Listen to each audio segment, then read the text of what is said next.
Hello student, welcome back to my YouTube channel.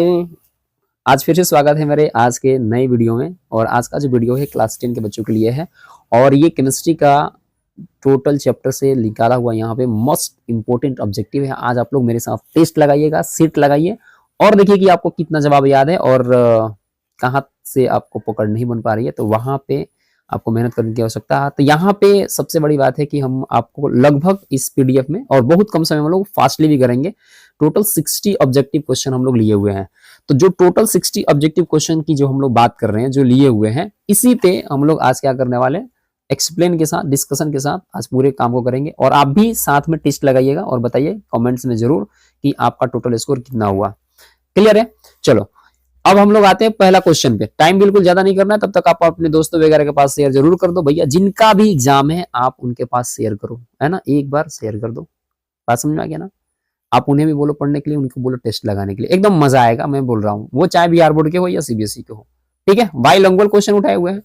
Okay, question देखिए क्या, पदार्थ का रासायनिक सूत्र क्या होता है। What does the chemical formula of represent, माने पदार्थ का रासायनिक सूत्र क्या दर्शाता है, रिप्रेजेंट क्या करता है, क्या एटम नंबर को रिप्रेजेंट करता है, या क्या मोलिकुल्स नंबर को रिप्रेजेंट करता है, या टाइप ऑफ एलिमेंट्स को करता है, या ऑल ऑफ दीज, यानी सबको कर रहा होता है।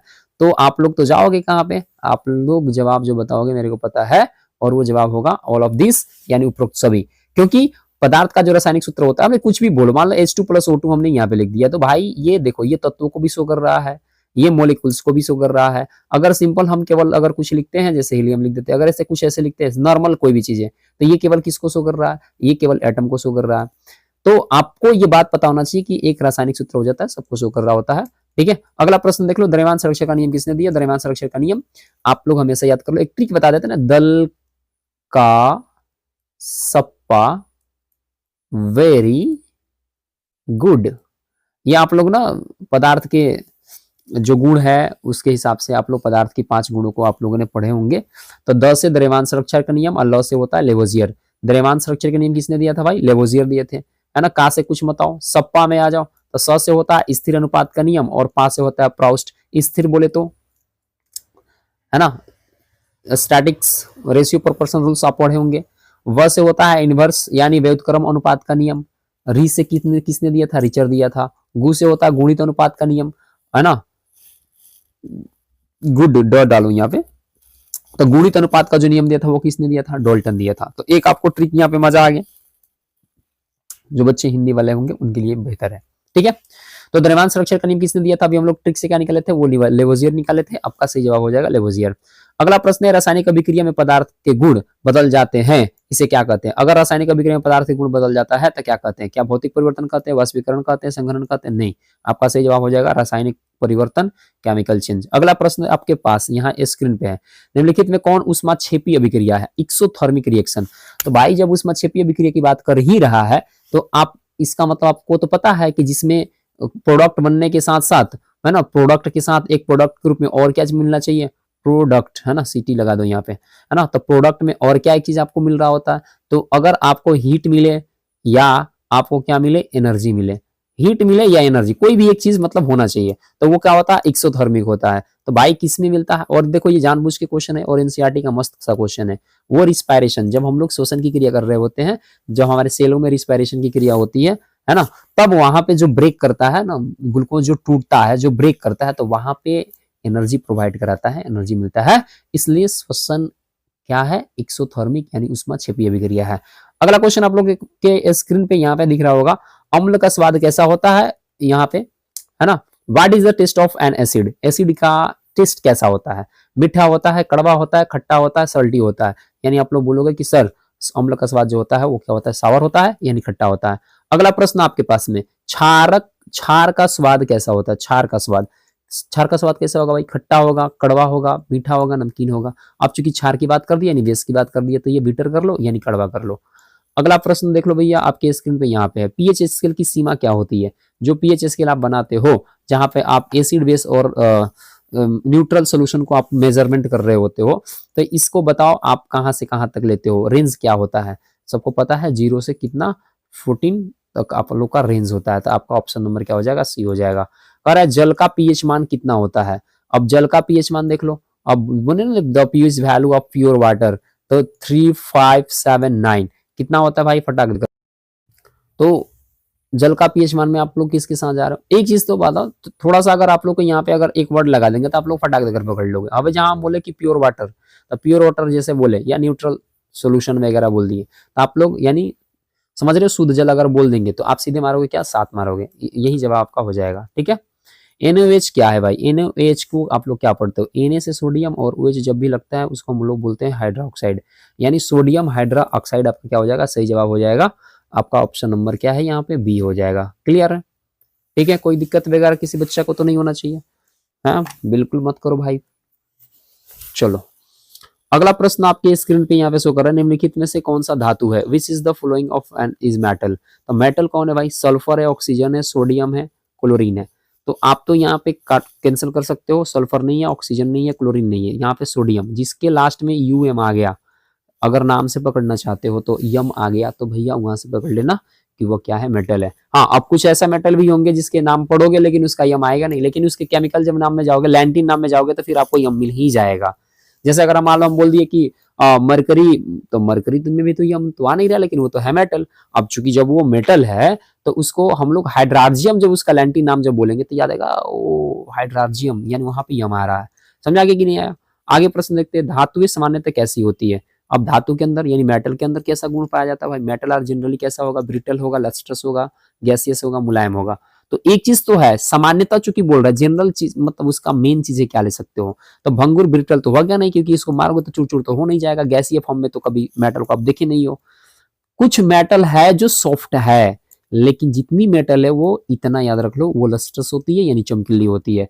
ये इसको अपवाद में यहाँ रखोगे तो ये कम मात्रा में है ना। कुछ ही मेटल जो है, जैसे आप लोग याद करते हो, सोडियम है, पोटेशियम है, लिथियम है, ये क्या होता है, थोड़ा सॉफ्ट होता है, मतलब मुलायम होता है, जिसको तेज धार वाला नाइफ से, चाकू से आप क्या करते हो, उसको काट देते हो। क्लियर हो गया? अगला प्रश्न है, निम्नलिखित में से कौन सा धातु द्रव अवस्था में पाई जाती है? तो कौन सी धातु द्रव अवस्था में पाई जाती है? Which is the metal, metal is found in liquid state, iron, mercury, aluminium, copper. तो आप किसके जवाब के साथ जाने वाले हो? आप जितना जल्द हो सके आप लोग फटाक फटाक अगर बताना चाहते हो तो बता दो। मेरे ख्याल से भैया कौन सा धातु पाया जाता है, तो आप लोग मेरे ख्याल से क्या आप लोग बता ही दोगे, है ना, मरकरी, है ना। कार्बन की संयोजकता कितनी होती है? What is the valency of carbon? तो कार्बन की अगर वैलेंसी अगर बात करते हैं तो आप लोग को पता ही है, किसको निकालने आता है भाई? कार्बन का एटॉमिक नंबर 6 होता है, तो 2 4, यानी इसके आउटर ओवर में कितना गया, 4 गया। आपका ऑप्शन नंबर यहाँ से क्या हो जाएगा, सी आंसर सही हो जाएगा। क्लियर है? 14 नंबर क्वेश्चन आप लोग अगर देखना चाहते हो तो देख सकते हो कि आपका जवाब कहाँ जा रहा है। ये भैया हटिए ना यहाँ से, हाँ यहाँ आ जाइए। आप कहाँ लेके जा रहे हो भाई? CH4 का नाम क्या है बताओ? CH4 क्या है? यहाँ पे CH4 को अगर देखते हो तो CH4 को कहाँ लेके जाओगे? क्या इथेन है, मीथेन है, प्रोपेन है, ब्यूटेन है? तो आप सीधे बोलोगे कि एक सी को मेथ कहते हैं, एक सी को क्या कहते हैं, मेथ कहते हैं। और मेथ और चूंकि CH4 ये है तो पूरा चारों बॉन्ड इसका फुलफिल कर रहा है, तो इसका मतलब क्या हुआ, ये मेथेन हो गया। इथेनॉल का सूत्र क्या है? ऑल में चला गया भाई, तो ऑल में गया तो वहां से पकड़ लो भाई, C2H5OH, C2H5OH, ये क्या होता है, इथेनॉल होता है। क्लियर हो गया? यानी ऑप्शन नंबर बी सही आंसर हो जाएगा। निम्नलिखित में कौन सा संतृप्त हाइड्रोकार्बन है? तो संतृप्त का बोले तो सेचुरेटेड की बात कर रहा है। तो सेचुरेटेड का मतलब सीधा होता है कि जिसमें कार्बन कार्बन का जो बॉन्ड होता है वो सब सिंगल बॉन्ड होता है। कार्बन कार्बन का जो बॉन्ड होता है वो क्या होता है, सिंगल बॉन्ड होता है। तो जब कार्बन कार्बन का अगर सिंगल बॉन्ड होगा, कार्बन कार्बन का क्या होगा, यदि सिंगल बॉन्ड होगा, इसका मतलब कि उसमें संतृप्त हाइड्रोकार्बन होगा, यानी सेचुरेटेड हाइड्रोकार्बन किसमें होता है, इथीन में, इथाइन में, मेथेन में या बेंजीन में। तो सीधा यहाँ पे दिया हुआ था ना मेथेन, तो मेथेन का फॉर्मूला CH4 होता है ना, तो इसमें H, इसमें सब सिंगल बॉन्ड होगा, बाकी सब में अलग अलग बॉन्ड आ जाएगा, डबल बॉन्ड, ट्रिपल बॉन्ड आ जाएगा। तो इसलिए आपका ऑप्शन नंबर सी आंसर हो जाएगा। 17 नंबर क्वेश्चन आप देखो कि आवर्त सारणी में तत्वों को किसके अनुसार व्यवस्थित किया गया है ना। आवर्त सारणी में तत्वों को किन के अनुसार व्यवस्थित किया भाई, है ना, एलिमेंट अरेंजमेंट अकॉर्डिंग। भाई जो हम लोग का पीरियोडिक टेबल है, उस पीरियोडिक टेबल की अगर बात करते हो तो इस पीरियोडिक टेबल को किस रूप में अरेंज किया गया है?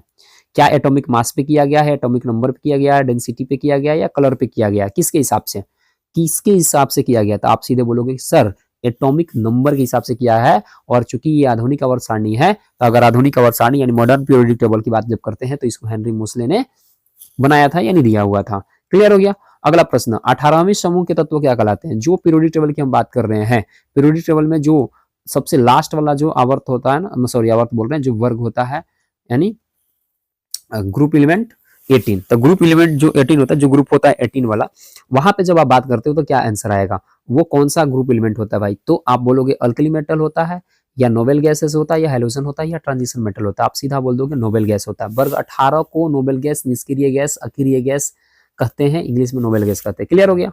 चलो, इलेक्ट्रॉन का आवेश कैसा होता है, इलेक्ट्रॉन, इलेक्ट्रॉन पे कैसी चार्ज होगी, पॉजिटिव, निगेटिव, न्यूट्रल, नॉन। याद रखना हमेशा निगेटिव। देखो प्रोटॉन, प्रोटॉन पे पॉजिटिव चार्ज होता है, प्रोटॉन पे क्या होता है पॉजिटिव, पी फॉर प्रोटॉन और पी फॉर क्या होता है पॉजिटिव। तो प्रोटॉन पे पॉजिटिव चार्ज होता है, इलेक्ट्रॉन बच गया तो इलेक्ट्रॉन पे नेगेटिव चार्ज होता है। अगर कोई पूछे न्यूट्रॉन पे क्या होता है तो सीधा बोल देना न्यूट्रॉन पे नो चार्ज, न्यूट्रॉन पे नो चार्ज। क्लियर हो गया, समझ में आ गया, ये नहीं आया। चलो भाई, आयनिक बंध बनाता है, आयनिक बॉन्ड, आयनिक बॉन्ड किसमें बनेगा, इलेक्ट्रॉन के स्थानांतरण, इलेक्ट्रॉनों का साझा, इलेक्ट्रॉन का स्थानांतरण, न्यूट्रॉन का स्थानांतरण, प्रोटॉन का साझाकरण। आप क्या करते हो भाई, आयनिक बॉन्ड याद रखना वहां पे कहां बनता है, NaCl अगर हम बोले तो इसमें आयनिक बॉन्ड है। अब NaCl आयनिक बॉन्ड क्यों है, NaCl आयनिक बॉन्ड यहाँ पे इसलिए है कि Na यहाँ पे पॉजिटिव आयन होता है, क्लोरीन यहाँ पे नेगेटिव आयन होता है। अब चूंकि ये आयन अपना क्या करता है, ट्रांसफर कर रहा है, तो जब आयन अपने ये ट्रांसफर कर ही रहा है तो NaCl जो बन रहा है इसके अंदर आयनिक बॉन्ड बन रहा है, लेकिन ये इलेक्ट्रॉन का ट्रांसफर हो रहा है, तभी इस पे एक पॉजिटिव चार्ज आया, इसलिए इसका सही आंसर हो जाएगा क्या, इलेक्ट्रॉन का स्थानांतरण। क्लियर हो गया।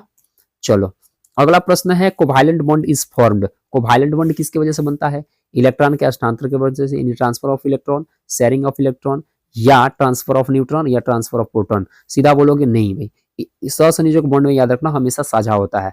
जैसे हमने बोला था कि CH4, इसमें हाइड्रोजन और इसके बीच में, हाइड्रोजन और कार्बन के बीच में जानते हो क्या हुआ है, शेयरिंग हुआ है, यहाँ साझा हुआ है। समझा गया ना, इसलिए आपका ऑप्शन नंबर क्या हो जाएगा, बी आंसर सही हो जाएगा। अगला प्रश्न की तरफ हम लोग आ गए 22 नंबर। फास्ट थोड़ा और भी बढ़ेंगे हम, कुछ एक्सप्लेनेशन हो रही है तो हो सकता है टाइमिंग थोड़ा ज्यादा जाए, बिल्कुल, बट इसे घबराना नहीं है, आपको सीख मिलेगा कम से कम। CaCO3 का सामान्य सूत्र क्या है, CaCO3, Ca से कैल्शियम, यहाँ CO3 लग गया, समझ लेना कैल्शियम कार्बोनेट। आज जब कैल्शियम कार्बोनेट की बात करता है तो किसको लेकर जाओगे, बेकिंग सोडा, धोने माने खाने का सोडा, या धोने का सोडा, या ब्लीचिंग पाउडर, नहीं, ये होगा लाइमस्टोन। क्या होगा, लाइमस्टोन होगा। क्लियर हो गया, समझ आ गया कि नहीं, यहाँ लाइमस्टोन होगा, इसी को आप लोग चूना पत्थर भी कहते हो हिंदी में। ठीक है, बेकिंग सोडा, खाने वाला सोडा अलग होता है, वॉशिंग सोडा अलग होता है, ब्लीचिंग पाउडर जो होता है CaCO3 होता है, वो अलग चीज होता है। लोग बेकिंग सोडा, यहाँ पे अगला क्वेश्चन आपको मिलेगा, chemical formula of baking soda. तो chemical formula of baking soda का आप क्या बताओगे, Na2CO3 नहीं, CaCO3 नहीं, NaCl नहीं, आपका सही जवाब क्या हो जाएगा, NaHCO3 यानी सोडियम बाइकार्बोनेट। क्या हो जाएगा, सोडियम बाइकार्बोनेट। क्लियर हो गया।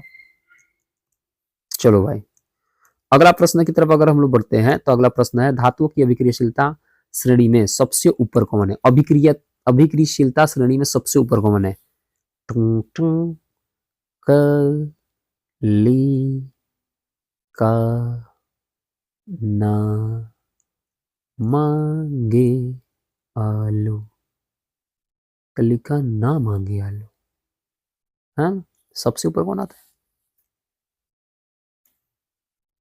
पोटेशियम। क्लियर हो गया, सबसे ऊपर आता है पोटेशियम। ठीक है, याद रखना, यहां से क्वेश्चन एकदम रहेगा।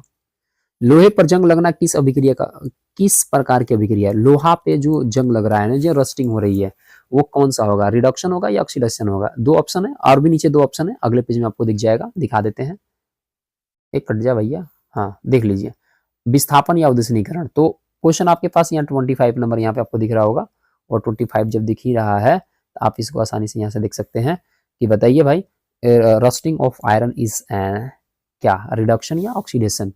तो बताओ भाई, लोहा में जो जंग लगेगा वो क्या बिना ऑक्सीजन के प्रेजेंट का लग जाएगा, यहाँ वहां ऑक्सीजन का प्रेजेंट होना जरूरी है। तो जब ऑक्सीजन जहां पर प्रेजेंट हो ही जाएगा तो आप सही जवाब कहाँ लेके जाओगे, क्या रिडक्शन में लेके जाओगे, नहीं, आपका सही जवाब क्या हो जाएगा, ऑक्सीडेशन यानी ऑक्सीकरण।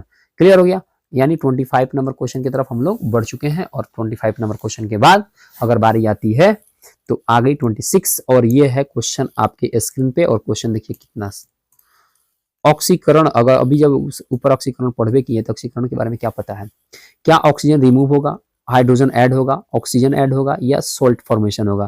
तो ऑक्सीकरण का सीधा मतलब होता है कि ऑक्सीजन क्या होता है, ऐड होता है ना।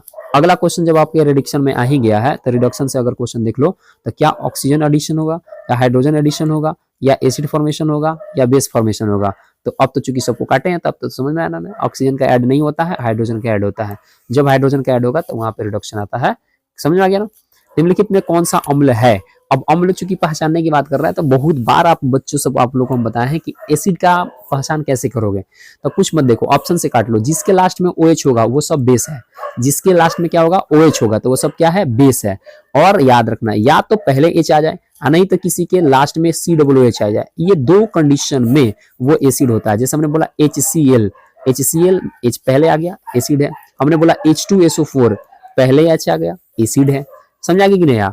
अगला प्रश्न चलो देखो यहाँ पे कह रहे हैं यहाँ पे H2SO4 का नाम क्या है ना। H2SO4 is called hydrochloric acid, nitric acid, sulphuric acid या एसिटिक एसिड। तो हाइड्रोक्लोरिक एसिड तो बोलोगे नहीं, नाइट्रिक एसिड बोलने से गया, और यह हो गया आपका सल्फ्यूरिक एसिड। एसिटिक एसिड तो होगा नहीं। आपका सही जवाब सी हो जाएगा। अम्ल क्षार क्या बनाएगा भाई। अरे जहां एसिड और बेस क्या करता है, एक दूसरे से रिएक्शन कर रहा होता है तो वो क्या बनाता है, salt water, acid water, base water या ओनली सॉल्ट। आप किसके साथ जाओगे भाई। तो जब भी याद रखना अम्ल और क्षार एक दूसरे से जब रिएक्शन कर रहा होता है, यानी एसिड एंड बेस एक दूसरे से जब रिएक्ट कर रहा होते हैं तो सॉल्ट एंड वाटर का क्या करते हैं, प्रोडक्शन करते हैं। यानी ऑप्शन नंबर आपका क्या हो जाएगा, ए सही हो जाएगा। नमक जो जल में घुलकर क्षारीय विलयन बनाता है, नमक जो जल में घुलकर क्षारीय विलयन बनाता है वो क्या होता है, जल में घुलेगा और क्षारीय विलयन तैयार करेगा। कौन है भाई, NaCl है या CH3COON है या NH4Cl है या HCl है। अब कह रहा है कि नमक, ये सब मान लो नमक जो जल में घुलकर क्षारीय विलयन तैयार करेगा। अब जल में इसको घुलाना है, कोई भी एक आप नमक इसमें से ले सकते हो और उसके बाद उसको क्षार बनाना है, तो वो कौन हो सकता है। अब बताओ, तो आप तो बोलोगे ये तो साधारण नमक है। एक चीज है कि मारे के बाद बताओ, NaCl क्या है, एक सिंपल सॉल्ट है। तो सिंपल सॉल्ट तो आज कितना बार आप पानी में घोर के पिए हो भाई। तो जब पानी में उसको घोले हो तो क्या हुआ है, कुछ हुआ है, कोई मतलब नई चीजें बनी हुई है, नहीं होता है ना, बिल्कुल नहीं होता है। HCl ऑलरेडी अम्ल है तो इसको काट ही दोगे। NH4Cl नहीं बनाता है। CH3COON है, यही क्या करता है आपको, बोलिए बोलिए बोलिए, यही क्या कर रहा होता है, यही अगर मतलब नमक जो होता है जब जल में घुलता है तो वो क्या होता है, बेस विलयन बनाता है। इसी प्रकार ये लगभग साबुन जो होता है ना, साबुन सोप का वही फॉर्मूला होता है। ठीक है, हालांकि साबुन जो होता है, सोप जो होता है वो लॉन्ग चेन में होता है। अब ये छोटा सा था ना, लेकिन फॉर्मेट वही होता है। क्लोरीन का उपयोग कहाँ करते हैं, यूजेस ऑफ क्लोरीन भाई, पानी को शुद्ध करने में, खाना पकाने में, शोषण में, खेती में नहीं, पानी को शुद्ध करने में। ये सारे बच्चों को पता होना चाहिए। NaCl का सामान्य सूत्र क्या होता है, सामान्य नाम क्या है, बस तो क्या जाने होगा यार, कॉमन सॉल्ट कहते हैं, यानी साधारण नमक कहा जाता है। प्लास्टर ऑफ पेरिस का सूत्र क्या होता है, तो प्लास्टर ऑफ पेरिस के सूत्र पे जैसे आओगे फॉर्मूला है ना, formula of plaster of Paris CaSO4 × 2H2O, CaSO4 × 1/2H2O या CaCO3 या Na2SO4। आपका सही जवाब क्या हो जाएगा, CaSO4 × 1/2H2O आपका जवाब हो जाएगा प्लास्टर ऑफ पेरिस से। निम्नलिखित में कौन उभयधर्मी ऑक्साइड है। उभयधर्मी ऑक्साइड के बारे में आप लोग से जब बात किया जाता है तो आप लोग क्या बताते हो कि जिसमें अम्ल हाँ जिसमें अम्ल और क्षारक दोनों का क्या पाया जाता है, गुण पाया जाता है, तो वो क्या होता है, उभयधर्मी ऑक्साइड हो रहा होता है ना। उभयधर्मी क्या होता है, ऑक्साइड होता है जिसमें दोनों का गुण मौजूद होता है।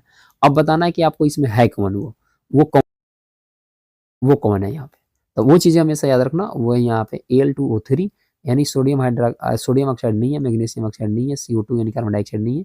यहाँ पे विधर्मी ऑक्साइड का जो गुण है वो किसके अंदर है, वो है Al2O3 के अंदर। ठीक है, एमॉर्फिक है ना, क्या देखो अम्फोटेरिक ऑक्साइड। ठीक है, पढ़े होंगे आप लोग, बिल्कुल आपको मिला होगा। हाइड्रोजन गैस प्रयोगशाला में कैसे बनता है, hydrogen gas prepared is in lab by ZnHCl, NaClH2O और CuH2O और FeO2। क्या होता है भैया, यहाँ पे अगर हम लोग बात करते हैं हाइड्रोजन गैस प्रयोगशाला में बनती है तो कौन सी ये रिएक्शन होगी कि हाइड्रोजन गैस जाके बना रही होंगी, है ना, आपको ये बताना है फटाफट। चलो बता रहे हो। एक चीज हमेशा याद रख लो कि धातु जब अम्ल से विक्रिया करता है तो वो हाइड्रोजन गैस को क्या करता है, फॉर्म करता है। तो यहाँ पे एक चीज याद रख लो, ये कोई अम्ल से नहीं कर रहा है, ये भी नहीं कर रहा है, ये भी नहीं कर रहा है। Zn यहाँ पे धातु जो यहाँ पे जिंक है ना, जर्कोनियम, वही क्या कर रहा है, यहाँ पे रिएक्शन करेगा और रिएक्शन करने के दौरान क्या देगा, यहाँ पे आपको हाइड्रोजन गैस देगा। इसलिए ऑप्शन नंबर 1 सही हो जाएगा। धातुएं विद्युत की अच्छी चालक होती है, क्यों भाई, धातु जो मेटल जो होता है वो विद्युत का अच्छा चालक है, तो क्यों है, कुछ तो रीजन होना चाहिए। क्या they have neutrons, they have free electrons, they are heavy, या दे आर सॉलिड, मतलब क्या है, क्या दे हैव न्यूट्रॉन की वजह से है या दे हैव फ्री इलेक्ट्रॉन, क्योंकि हमारे पास या माने उसके पास यानी धातु के पास स्वतंत्र इलेक्ट्रॉन होता है। तो बिल्कुल स्वतंत्र इलेक्ट्रॉन है तभी क्या हो रहा है भाई, तभी वहां पे इलेक्ट्रॉन जो है, सॉरी, जो मेटल है वो विद्युत का अच्छा चालक है, यानी गुड कंडक्टर ऑफ इलेक्ट्रिसिटी है। क्यों? सीधा रीजन इसका एक ही था, इलेक्ट्रॉन फ्री है। क्लियर हो गया। एल्किन का फॉर्मूला यहाँ पे पूछा गया, तो general formula of alkene CnH2n+2, या ऑप्शन नंबर आपका 3 यहाँ पे और भी यहाँ पे पड़ा हुआ है। तो बस इतना जान लो, CnH2n ओनली याद रखना, एल्किन का फॉर्मूला होता है। इथिन यहीं से देख लो, क्वेश्चन अगर चूंकि है तो इथिन देख लो क्या होगा, C2H6 नहीं होगा, C2H4 देख लो, C2H2 देख लो, CH4 देख लो, ये तो मीथेन हो गया, ये इथेन हो गया। अब C2H2 देख लो, तो C2H2 देखोगे तो ये तो इथाइन बना रहा है, यानी इथिन बनाने का काम जो करेगा, 2 एकम 2, अरे अभी फॉर्मूला पड़े ना, तो CnH2n अभी जस्ट आपको दिखे किए थे, तो C2 और ये 2 दूना कितना हो जाएगा 4, यानी C2H4 आपका सही जवाब हो जाएगा, है ना। ऑप्शन नंबर क्या हो जाएगा, बी हो जाएगा। निम्नलिखित में से कौन सा समयोगी है, तो समयोगी का जब भी हम लोग बात करते हैं, आइसोमेरिज्म का जब बात करते हैं, तो क्या है वो, CH4 है या C2H6 है या C4H10 है या CO2 है। तो इसमें से बताओगे क्या है ना। समावयवी का मतलब सीधा समझते हो, आइसोमेरिज्म की हम बात कर रहे हैं, तो आइसोमेरिज्म का मतलब होता है कि जिसका फॉर्मूला एक हो लेकिन उसका स्ट्रक्चर फॉर्मूला जो हो वो एक या दो, मतलब एक से ज्यादा तैयार होना चाहिए। CH4 कभी तैयार कर पाएगा, अरे यार एक सी है तो कैसे तैयार करेगा, C2H6 एक सी यहाँ पे मान लो डाल दिए, कैसे मतलब इसको बनाओगे, ऊपर डालोगे तब भी एक ही जैसा दिखेगा, है ना। क्या कर सकते हो, ये आइसोमेरिज्म प्रकट नहीं करेगा। CO2 तो बिल्कुल नहीं करेगा, CH4H10 करेगा, 1 2 3 4, एक आप इस तरह से अरेंज करके बना सकते हो, फिर यहाँ से C को हटा कर एक यहाँ पे डाल के बना सकते हो। इसका मतलब कि आइसोमेरिज्म को जो प्रकट करने वाला है, वो शो करने वाला है, वो कौन है, CH4H10। अगला हम लोग आ गए यहाँ पे क्वेश्चन में, चलिए, तो 41 नंबर क्वेश्चन हम लोग के पास क्या है कि कार्बन की अपरूपता, यानी example of allotropy of carbon कौन है, आयरन एंड स्टील है, डायमंड एंड ग्रेफाइट है, या कॉपर एंड जिंक है, या ऑक्सीजन एंड नाइट्रोजन है। आप किसके साथ जा रहे हो भाई, है ना। अरे अभी आंसर बताया नहीं है, देखकर टिक मत कर लेना। कार्बन का अप्रूप पूछ रहा है ना, तो कार्बन का एलोट्रोपिक जो पूछता है वो क्या, डायमंड और ग्रेफाइट। अरे हीरा और ग्रेफाइट याद नहीं करके रखे हो, है ना। अगला प्रश्न, निम्न में से कौन सा ऑक्सीकारक है। ऑक्सीकारक की जब बात करें, ऑक्सीडाइजिंग एजेंट की जब बात करता है, तो क्या वो H2 है या O2 है या NaCl है या H2 है, बताओ फटाफट। ऑक्सीकारक का जब बात कर रहा है ना, ऑक्सीडाइजिंग एजेंट की जब बात कर रहा है, तो ये तो होगा नहीं, यानी ये तो होने से क्या, चूंकि जैसे सीधे ऑक्सीडेशन की बात करता है तो वहां पर हमेशा याद रखना ना, वो ऑक्सीजन आएगा वहां पे, ठीक है। धातु ऑक्साइड प्लस अम्ल क्या बनेगा, तो देखो धातु एक ऑक्साइड हो गया, मान लो हम यहाँ पे लिख देते हैं Na2O, ये धातु का एक ऑक्साइड हो गया, और ये HCl से मान लो यहाँ पे क्या कर रहा होगा, रिएक्शन कर रहा होगा। अब वो बनाएगा क्या, अब वो एसिड से चूंकि रिएक्शन कर रहा है, तो एसिड से रिएक्शन करेगा तो क्या बनाएगा, ये क्वेश्चन करना। ये इस तरह से एग्जांपल में आपसे क्वेश्चन पूछा जा सकता है, या रिएक्शन देके क्वेश्चन पूछा जा सकता है, जवाब क्या होगा। हाँ, चलिए, क्या जवाब दे रहे हैं भाई, तो कभी याद रखना कि धातु का ऑक्साइड जो होता है जब वो अम्ल से विक्रिया करता है, तो हमेशा याद रखना सॉल्ट और वाटर का फॉर्मेशन करता है। किसका करता है, सॉल्ट और वाटर। बेस तो कभी करेगा नहीं, नहीं करेगा। एसिड और हाइड्रोजन नहीं देगा, ऑक्साइड नहीं देगा, है ना। ओनली सॉल्ट तो नहीं देगा, है ना, सॉल्ट और वाटर केवल देगा। अधातुविक सामान्यता होती है, नॉन मेटल आर जनरली, कैसी होती है भाई, तो जैसे नॉन मेटल की बात करते हैं तो चमकीली होती है, नहीं। कठोर होती है, नहीं। चालक करता है, नहीं। निम्न में कौन सा अधातु द्रव है, निम्न में कौन सा अधातु जो है द्रव है, which non metal is liquid, अधातु है लेकिन वो लिक्विड के फॉर्म में है, तो वह है कौन भाई। 45 में देख लो, ब्रोमीन है, सल्फर है, कार्बन है, या फास्फोरस है, तो वो ब्रोमीन है, हमेशा याद रखना। इसका एटॉमिक नंबर 35 होता है। Na2CO3 इंटू 10 का नाम क्या है, तो 46 नंबर क्वेश्चन में जवाब आओगे, तो इसका जवाब लोग क्या देने वाले हैं, फटाक देकर बता दो। बेकिंग सोडा है, वॉशिंग सोडा है, ब्लीचिंग पाउडर है, यह क्या है भाई, तो Na2CO3 इंटू 10 जो होता है, देख लो भैया, जल ज्यादा है ना, तो जल किसका काम होगा, धोने में, तो धोने में काम होगा, तो वो हो गया वॉशिंग सोडा, आपका सही जवाब हो जाएगा। क्लियर हो गया। CaO यानी कैल्शियम ऑक्साइड का नाम क्या होगा, slack lime, pill lime, quick lime, limestone, या जिप्सम। जिप्सम कहाँ होगा, जिप्सम तो होगा नहीं, चलो इसको हटा दिया। लाइम स्टोन तो अभी तुमने पढ़ा था, कुछ और होता है, बताओगे नहीं, तो सीधा इसका जवाब हो जाएगा क्विक लाइम। क्या इसका जवाब हो जाएगा, क्विक। चलो भाई, क्लियर हो गया। आगे प्रश्न पे आओ। अगला प्रश्न बताओ, धातुओं का निष्कर्षण किया जाता है, इस extraction of metal is done from, क्या किससे, हवा से, ओर्स से, यानी अयस से, जल से, मिट्टी से, नहीं भाई। धातु निकाला जहां जाएगा वो ओर से निकला जाएगा, यानी अयस से निकलेगा, ठीक है। निम्न में से सबसे कम अभिक्रियाशील धातु कौन है, सबसे कम अभिक्रियाशील पूछा है भाई, है ना, लिस्ट रिएक्टिविटी मेटल पूछ रहा है, तो सोडियम है, एल्युमिनियम है, गोल्ड है, मैग्नीशियम है। सबसे कम रिएक्टिविटी जिस मेटल के अंदर गुण है ना, तो सबसे लास्ट में देखना ना, जब रिएक्टिविटी सीरीज याद करते होंगे तो सबसे लास्ट में आपको क्या मिलता है, गोल्ड मिलता है। तो गोल्ड आपका सही जवाब हो जाएगा। ठीक है, जंग का मुख्य घटक है, तो जंग का मुख्य घटक की जब भी हम बात करते हैं तो इसमें क्या होता है, main concept of Frost, FeO, Fe2O3 into X2O। तो हाँ बिल्कुल, अब आगे बढ़ने की आवश्यकता नहीं है, यही आपका सही जवाब हो जाएगा। जंग है ना, रस्ट का मेन कंपोनेंट यही होता है। चलो अगला देख लो, CH3COOH। अभी हमने बोला ना कि देखो जिसके नाम में अगर COOH लास्ट में अगर आ जाए फॉर्मूला में, तो बस इतना याद रख लेना है कि वो क्या है, एसिड होता है। तो जब वो एसिड है तो आप यहाँ से खुद ही देख लो क्या होगा, क्या है वो, फॉर्मिक एसिड है, एसिटिक एसिड है, हाइड्रोक्लोरिक एसिड है या नाइट्रिक है। तो नाइट्रिक हाइड्रोक्लोरिक तो होगा नहीं, बच गया दो, फॉर्मिक या एसिटिक। तो जिसमें दो को कार्बन होता है उसको एसिटिक एसिड कहते हैं। ठीक है, एस्टर बनता है, एस्टर। जब भी एस्टर की बात करते हैं तो ester are form by reaction of acid base से, या अल्कोहल एसिड से, या सॉल्ट वाटर से, या मेटल ऑक्सीजन से। तो एसिड या सॉरी एस्टर जो होता है वो किससे बनता है बताओ। तो बस सीधा याद कर लो, अल्कोहल और एसिड जो मिलता है वही मिलकर क्या बना रहा होता है, एस्टर बना रहा होता है। क्या बनाता है, एस्टर। और एस्टर क्या होता है, एस्टर जब भी अगर आपसे पूछे एस्टर का रिएक्टिवेट, वो होता है COO, है ना। क्या हो रहा होता है, COO। दोनों तरफ भी इसका रिएक्टिव अल्काइल मूलक खोल रहे होते हैं, एक तरफ भी आपको दिखाया जाता है। ठीक है, तो एस्टर बस यहां से याद रख लेना, एस्टर की पहचान अगर पूछ देगा तो वहां से COO याद रखना है। और ये एस्टर जो बनता है वो क्या होता है, अल्कोहल और एसिड मिलने के वजह से एस्टर का निर्माण होता है। एस्टर का जरूरत पड़ने पर इस्तेमाल करते हैं सुगंध वगैरह में, है ना, सुगंधित करने में हम लोग एस्टर का यूज कर रहे होते हैं। देखो साबुन का निर्माण जो होता है ना, तो साबुन रिडक्शन, ऑक्सीडेशन, सल्फोनिफिकेशन या एस्ट्रिफिकेशन। अब देखो यहाँ से क्वेश्चन को आप ऐड चाहो तो कर सकते हो, तो क्या बोलोगे, एस्ट्रिफिकेशन तो जिसका बस केवल सुगंध के लिए हम लोग यूज करेंगे ताकि थोड़ा सा सुगंध आ जाए, तो एस्ट्रिफिकेशन हो गया। एस्ट्रिफिकेशन का मतलब एस्टर का बनना एस्ट्रिफिकेशन होता है। ऑक्सीडेशन तो जाने से गया और रिडक्शन तो होगा नहीं। साबुन का बनना सैपोनिफिकेशन कहलाता है। सैपोनिफिकेशन इसका मतलब सीधा होता है साबुनीकरण। क्या होता है, चलो भाई तुम कहाँ भाग रहे हो, सही से तो रहो। क्या होता है, साबुनीकरण। क्लियर है ना, साबुनीकरण। ठीक है, ये साबुनीकरण की जब हम बात कर रहे हैं तो आगे सुन लो। निम्नलिखित में से कौन सा ग्रीन हाउस गैस है, तो ग्रीन हाउस गैस की जब भी बात करता है तो क्या है वो, CO2 है, O2 है, N2 है, H2 है। तो आप लोग तो सीधे बोलोगे भैया ग्रीन हाउस गैस जो होता है वो क्या होता है, CO2 होता है, यानी 54 का क्या बोलोगे। ठीक है, तो आपका ऑप्शन नंबर ए हो जाएगा। इसी को हम लोग कहते हैं ग्रीन हाउस गैस। बाकी ग्रीन हाउस गैस में और सारी भी गैस है, ये नहीं कि केवल वही है, लेकिन ऑप्शन के अनुसार वही है। सबसे ज्यादा मेन रूल है ना CO2 का है। परमाणु संख्या बनाती है क्या, neutron, proton, electron only, mass number.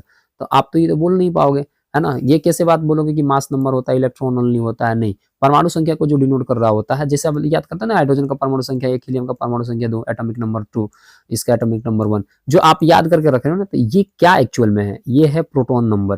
तो जितना प्रोटॉन होता है किसी एटम में, जितना प्रोटॉन होता है वही उसका एटॉमिक नंबर होता है, वही उसका क्या होता है, एटॉमिक नंबर होता है। तो हमेशा याद रखना, ये क्या हो जाएगा आपका सही जवाब, यहाँ पे परमाणु संख्या के हिसाब से आपका सीधा हो जाएगा प्रोटॉन। क्लियर हो गया।